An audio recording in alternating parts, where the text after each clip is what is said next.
President Obama, of course, has pledged to bring American forces home from Iraq by the end of the year. But with Veterans Day coming up this Friday, many returning service members are discovering that their problems are only just beginning.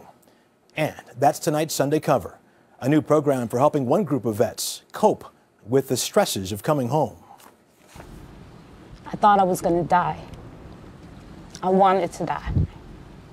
Tara Lewis served in the U.S. military for 13 years, 3 of them in Iraq.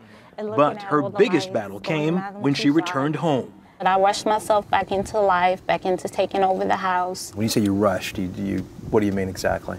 Like I just threw down my gear and just started running. Being a mom again. Mm-hmm. And I didn't take any time for myself. I didn't realize that not being able to sleep all night was not a normal thing. I was an emotional mess. Lewis started drinking, so much that she couldn't look after her 3 kids. Eventually, the authorities took them away. What did you do at that point? I went to Central Park. I walked around for hours.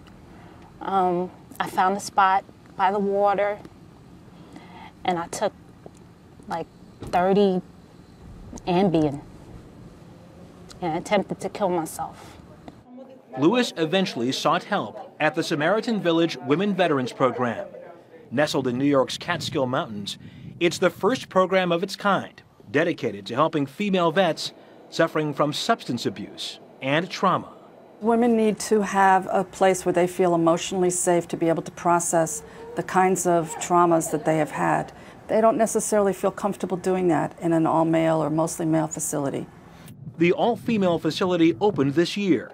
Former Army Reservist Jessica Allen says the program saved her. This is one of the happiest times of my life right now. It wasn't always so. Barely out of high school, Allen was deployed as a military prison guard in Iraq. We had a lot of grenades and mortars coming into our camp every day. What did that do to you as a person? It made me very fearful, afraid for my life, actually. I wasn't sure if I was going to return home. Traumatized, she turned to drink and drugs when she came home to cope with her post-traumatic stress disorder. She sold drugs and ended up in prison for 3 months. It was there she decided to seek help and come to Samaritan Village. This is a place where I could be understood without any judgment.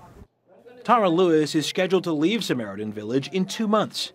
She's in the process of getting her kids back and looks forward to starting over. What have you learned about yourself here? I learned that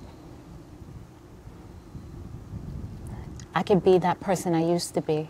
I could be Tara again. More than 200,000 women have served in the current wars in Afghanistan and Iraq during the past 10 years. Among the women veterans of those wars, nearly 20% have been diagnosed with post-traumatic stress disorder.